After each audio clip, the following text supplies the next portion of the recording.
Hey everybody, it's Chris back with another review for the Blue Collar Beer Gourmet. If you're not familiar with this channel, my name is Chris. I like to review craft beer, I like to drink craft beer, but I don't like to spend a lot of money doing it. So this channel is dedicated to craft beer. Usually I try to get my beers in around the $2 price range. Sometimes I succeed, sometimes I don't. But the point of this channel is to show that you can enjoy craft beer without breaking the bank. So today's selection is a variety that usually doesn't get a whole lot of press and in fact isn't usually found in cans.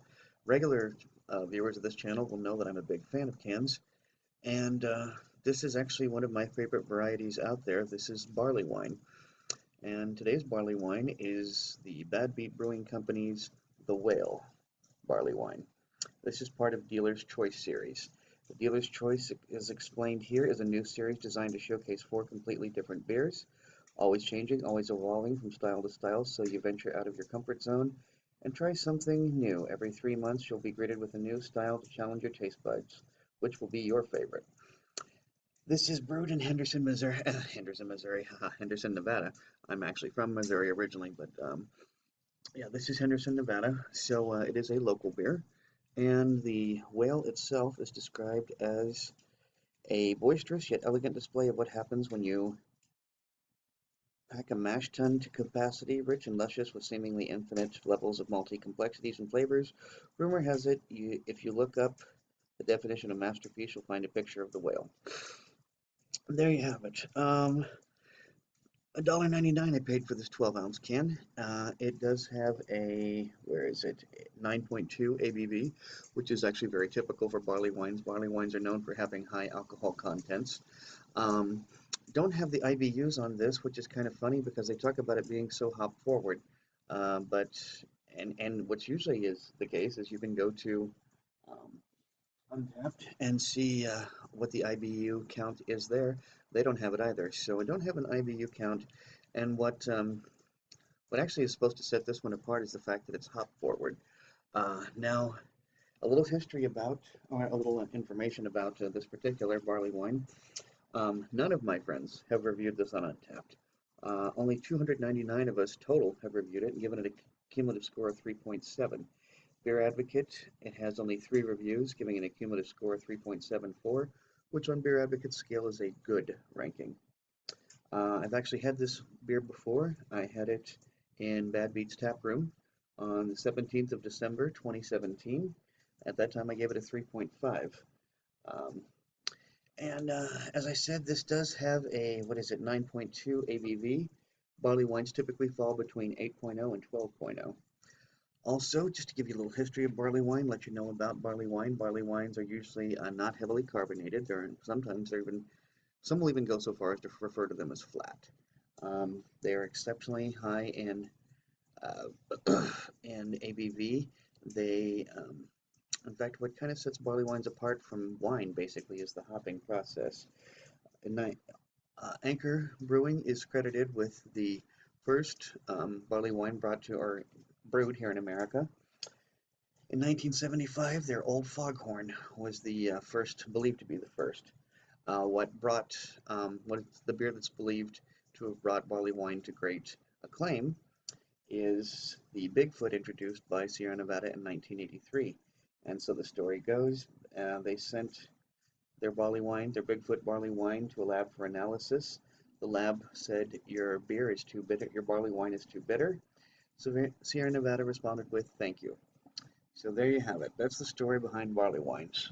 And barley wines typically come in bottles. It's not very often you see them in cans. I'm all for it as a can fan.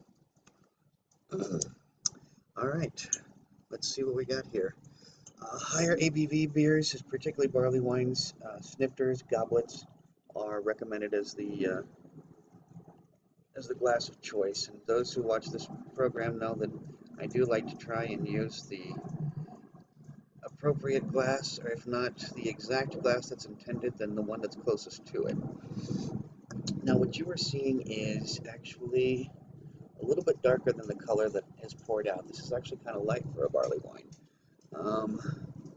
And not a whole lot of carbonation, but as I said before, barley wines aren't known for their carbonation. Some even refer to them as being flat beers. So I'm going to do the beard wipe and see what we get. I get fruitiness, a lot of plums, I'd say plum and raisin smell. Yeah, it's more of that plum, lots and lots and lots of plum actually.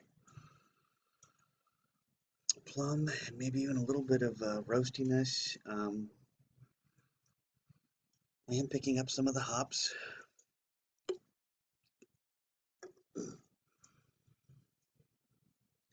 And lastly, there's just a tiny bit of like spiciness, like clove or cinnamon or cardamom, cumin, one of those more tangy spices. All right, well, I'd say it's time to dig into this and start drinking. Cheers.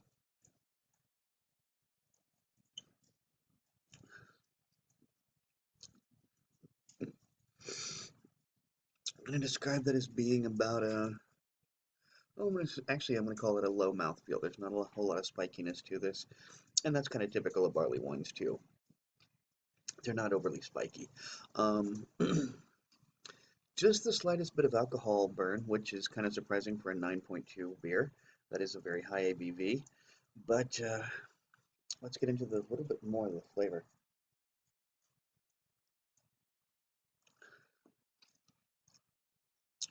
It is complex. It is very hoppy. Maybe even more hoppy than I'm used to for a barley wine.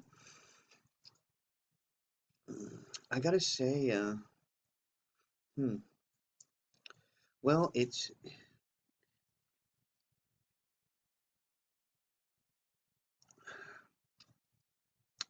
a little ping of sweet.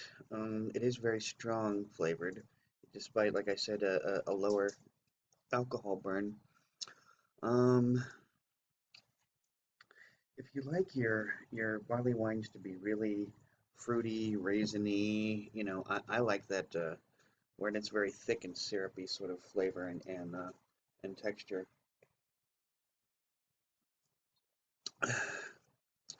This is good, but it's not great. I'm just going to stick with my 3.5. I think that's a fair assessment of this beer. Um, if you are a huge fan of barley wines like I am, I don't know that you're going to be crazy about this beer.